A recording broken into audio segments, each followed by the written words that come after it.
Hello friends, welcome to CN classes. આજે આપણે ધોરણ 8નું સ્વાધ્યાય 2.2નો 14મો દાખલો જોઈએ.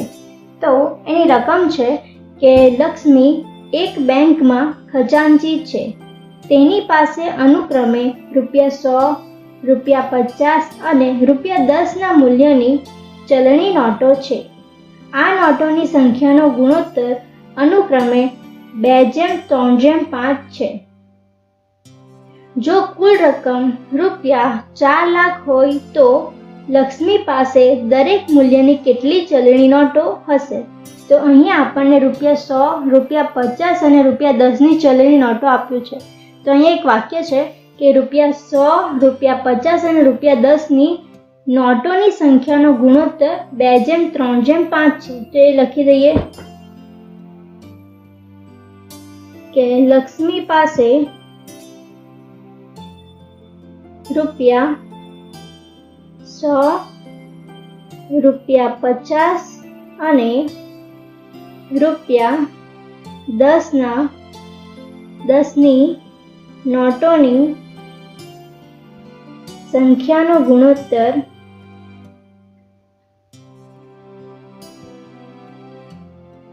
2:3:5 છે.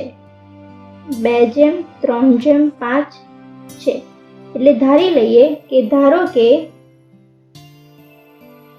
લક્ષ્મી પાસે ₹100ની નોટોની સંખ્યા બરાબર 2x, ₹50ની નોટોની સંખ્યા બરાબર 3x અને ₹10ની નોટોની સંખ્યા બરાબર 5x. હવે આપણે અહીંયા નોટોની સંખ્યા જોઈ. હવે આ નોટોની સંખ્યા પરથી આપણે એની કિંમત શોધીએ.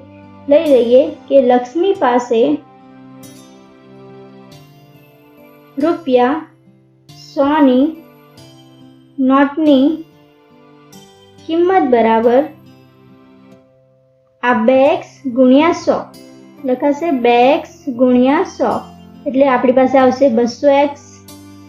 તેવી જ રીતે ₹50ની નોટોની કિંમત બરાબર આ 3x ગુણ્યા 50.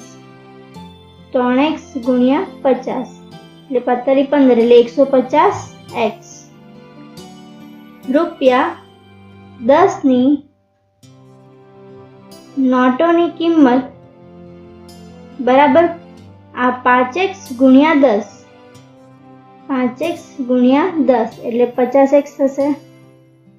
હવે આપણને રકમમાં આપ્યું છે કે જો કુલ રકમ ₹4 લાખ હોય તો આપણે કીધું છે કે આ ટોટલ છે 200x વત્તા 150x વત્તા 50x બરાબર આપણને આપેલા છે 4 લાખ. તો લખી દઈએ કે કુલ રકમ 4 લાખ છે. માટે 200x વત્તા 150x વત્તા 50x બરાબર થશે 4 લાખ. હવે આ જે ચલ છે x x x એ ત્રણેયનો સરવાળો કરશું. આ તો 200x લખીએ પહેલા અને આ બેનો સરવાળો કરીએ. તો આ બેનો સરવાળો થશે 150 વત્તા 50 એટલે થશે 200x બરાબર છે 4 લાખ. એટલે 200x વત્તા 200x એટલે થશે 400x બરાબર 4 લાખ. માટે હવે x છે તો 4 લાખ ના છેદમાં 400 આવશે. આ ઉપરના બે 0 નીચેના બે 0 કેન્સલ. માટે અહીં આપણને x બરાબર મળ્યું 4000 ના છેદમાં 4. 4 ગુણ્યા 1000 થશે. આ 4 અને આ 4 કેન્સલ. માટે આપણને x ની કિંમત મળી 1000. હવે અહીંયા આપણને રકમમાં કીધું છે કે લક્ષ્મી પાસે દરેક મૂલ્યની કેટલી ચલણી નોટો છે એ શોધવાની છે. એટલા માટે કે ₹100ની નોટોની સંખ્યા, ₹50ની નોટોની સંખ્યા અને ₹10ની નોટોની સંખ્યા શોધવાની છે. તો આપણે આગળ ધારેલું હતું કે ₹100ની નોટોની સંખ્યા બરાબર 2x. અહીંયા આપણને xની કિંમત 1000 મળી છે, તે આપણે અહીંયા લખી દઈએ 2 × 1000 એટલે અહીંયા આપણને મળશે 2000. એટલે ₹100ની નોટોની સંખ્યા આપણને મળી 2000. તેવી જ રીતે ₹50ની શોધીએ તો ₹50ની નોટોની સંખ્યા બરાબર આપણે ધારી હતી 3x, તે લખી દઈએ 3x. 3 × xની કિંમત આપણને મળી છે 1000, તે લખીએ એટલે અહીંયા મળી 3000. એટલે ₹50ની નોટોની સંખ્યા છે 3000. તેવી જ રીતે ₹10ની નોટોની સંખ્યા બરાબર આપણે ધાર્યું હતું 5x, તે લઈ લઈએ 5 અને xની કિંમત છે 1000 એટલે આપણને મળી 5000. તો ₹10ની નોટોની સંખ્યા મળી 5000. હવે 15મો દાખલો છે કે મારી પાસે ₹1, ₹2 અને ₹5ના મૂલ્યવાળા કુલ ₹300ના સિક્કા છે. ₹2ના સિક્કાની સંખ્યા ₹5ના સિક્કા કરતાં 3 ગણી છે. જો સિક્કાની કુલ સંખ્યા 160 હોય તો દરેક મૂલ્યના સિક્કાઓની સંખ્યા શોધો. તો અહીંયા આપણે ₹1, ₹2 અને ₹5ના કેટલા સિક્કા છે એ શોધવાના છે. તો એક સેન્ટેન્સ આપ્યું છે કે ₹2ના સિક્કાની સંખ્યા ₹5ના સિક્કા કરતાં 3 ગણી છે. તો આના પરથી આપણે ₹5ના સિક્કાની સંખ્યા ધારી લઈએ તો આપણને ₹2ની સંખ્યા મળે. તો ધારી લઈએ પહેલાં કે ધારો કે ₹5ના સિક્કાની સંખ્યા બરાબર x. તો એના પછીનું સેન્ટેન્સ છે કે ₹2ના સિક્કાની સંખ્યા ₹5ના સિક્કા કરતાં 3 ગણી છે. તો માટે આથી ₹2ના સિક્કાની સંખ્યા થશે ₹5ના સિક્કા કરતાં 3 ગણી એટલે કે 3x થશે. હવે ₹1 માટે કોઈ સેન્ટેન્સ નથી તો એના પછીનું સેન્ટેન્સ વાંચીએ કે જો સિક્કાની કુલ સંખ્યા 160 હોય તો આપણને ટોટલ આપ્યું છે કે જો સિક્કાની કુલ સંખ્યા 160 છે તો એટલે થશે ₹5ના સિક્કાની સંખ્યા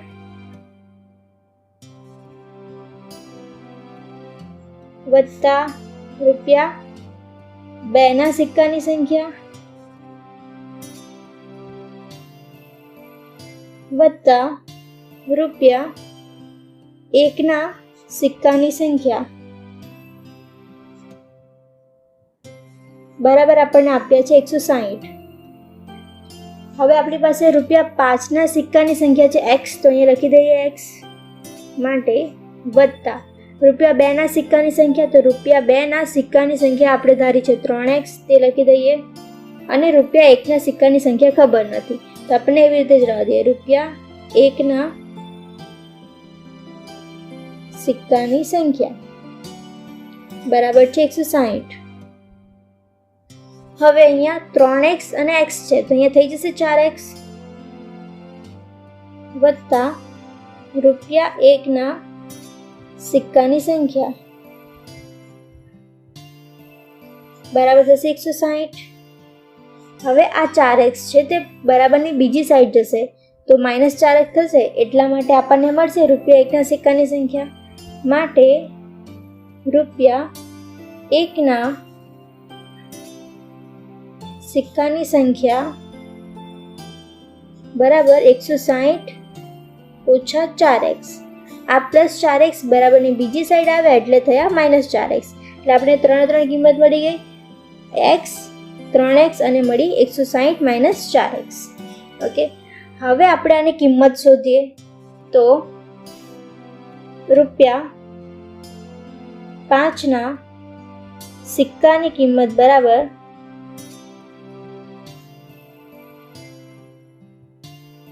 આ x ગુણ્યા 5 એટલે થશે 5x. હવે ₹2ના સિક્કાની કિંમત બરાબર થશે આ 3x ગુણ્યા 2 એટલે થશે 6x. અને ₹1ના સિક્કાની કિંમત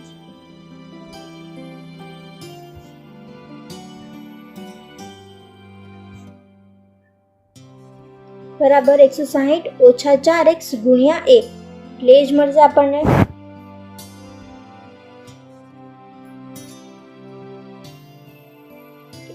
હવે આપણને ઉપર કીધું છે દાખલામાં કે મારી પાસે ₹1, ₹2 અને ₹5ના મૂલ્યવાળા કુલ ₹300ના સિક્કા છે. એટલે આપણને આ ત્રણેની કિંમત 300 આપી છે.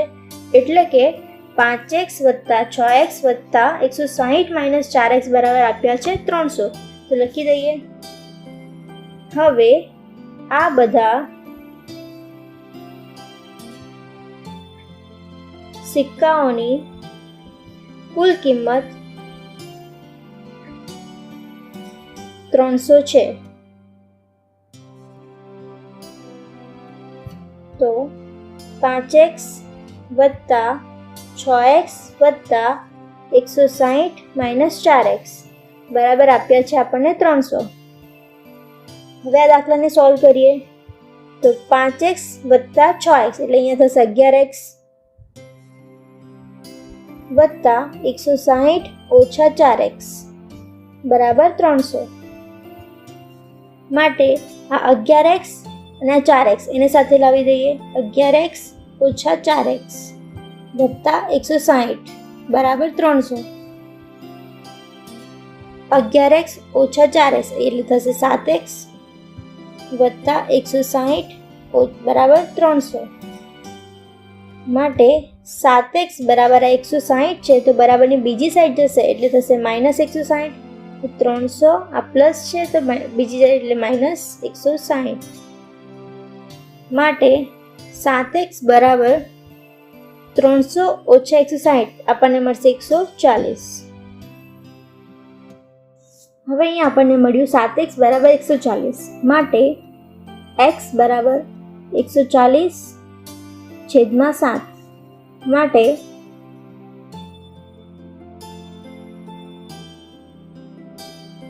આ 7 કેન્સલ. માટે આપણને x મળ્યા 20.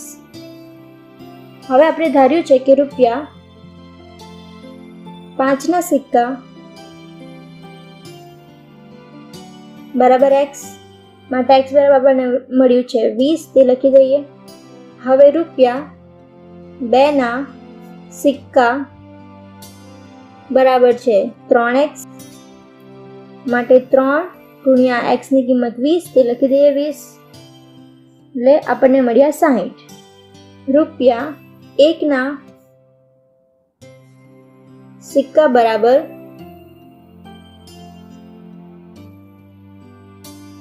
160 ઓછા 4x.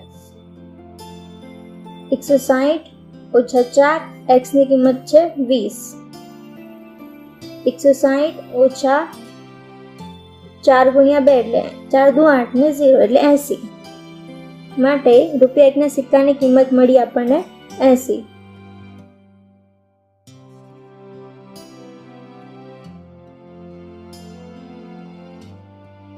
હવે 16મો દાખલો જોઈએ જેની રકમ છે કે એક નિબંધ સ્પર્ધાના આયોજકોએ પ્રત્યેક વિજેતાને ₹100 તથા વિજયી ન બનનારા દરેક સ્પર્ધકને ₹25નો પુરસ્કાર આપવાનું નક્કી કરેલ છે.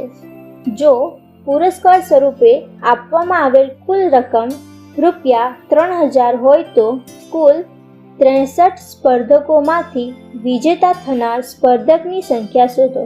તો અહીંયા આપણે વિજેતા થનાર સ્પર્ધકની સંખ્યા શોધવાની છે, તો આપણે એને જ ધારી લઈએ.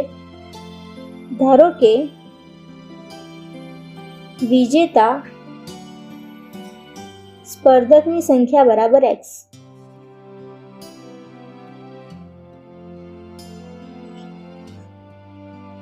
હવે આપણને કીધું છે કે ટોટલ સ્પર્ધક છે 63. તો આપણે લખી દઈએ કે વિજય થનારા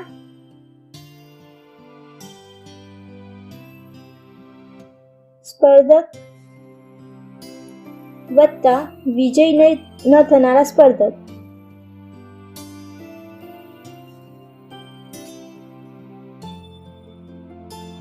બરાબર આપણને ટોટલ કીધા છે 63. અહીંયા આપણે વિજેતા સ્પર્ધકની સંખ્યા ધારી છે x, તો અહીંયા લખી દઈએ x વત્તા વિજય ન થનાર સ્પર્ધક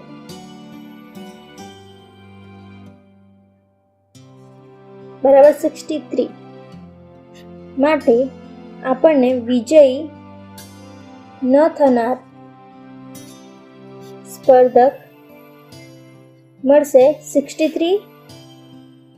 આ x બરાબર બીજી સાઈડ આવશે એટલે -x. ઓકે, એટલે વિજેતાની સંખ્યા મળી ગઈ x અને વિજય ન થનાર સ્પર્ધકની સંખ્યા મળી ગઈ 63 - x.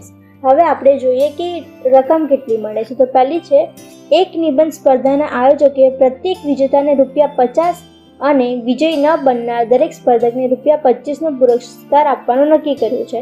તો માટે વિજય સ્પર્ધકને ₹100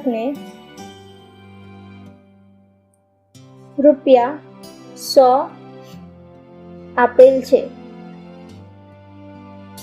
માટે વિજેતા સ્પર્ધકની રકમ બરાબર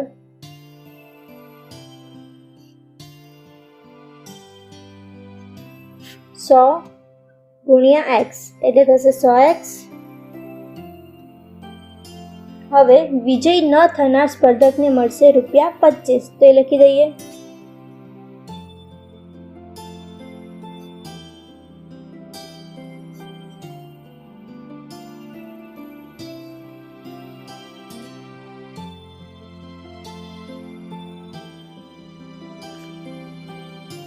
માટે વિજય ન થનાર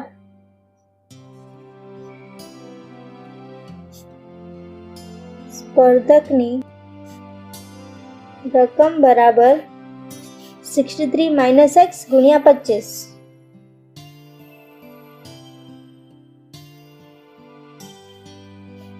આનો ગુણાકાર માઇનસ આનો ગુણાકાર એટલે 63 × 25 ઓછા 25x. 63 × 25 થશે 1575 ઓછા 25x. હવે આપણે રકમમાં કીધું છે કે ₹3000 પુરસ્કાર અપાય છે. માટે 100x plus 1575x minus 25x બરાબર 3000. એટલે કે વિજય થનાર પ્લસ વિજય ન થનાર બરાબર છે 3000. હવે આપણે આ જે ઇક્વેશન મળ્યું એને સોલ્વ કરીએ. તો આ જે x છે તેને સાથે કરીએ અને આ જે 1575 છે તેને બરાબરની બીજી સાઈડ લઈ જઈએ એટલે અચળ પદ સાથે કરીએ. માટે 100x માઇનસ આ 25x બરાબર 3000. આ પ્લસ છે બરાબરની બીજી સાઈડ એટલે માઇનસ 1575. માટે આ 100x ઓછા 25x એટલે થશે 75x બરાબર 3000 માઇનસ 1575 એટલે આપણને મળશે 1425. માટે x બરાબર 1425/75. તો માટે x બરાબર આપણને મળશે 19. આમ વિજેતા થનાર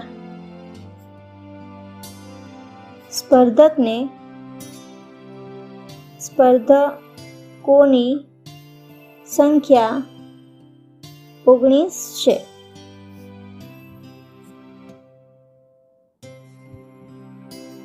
આમ વિજેતા થનાર સ્પર્ધકોની સંખ્યા 19 છે.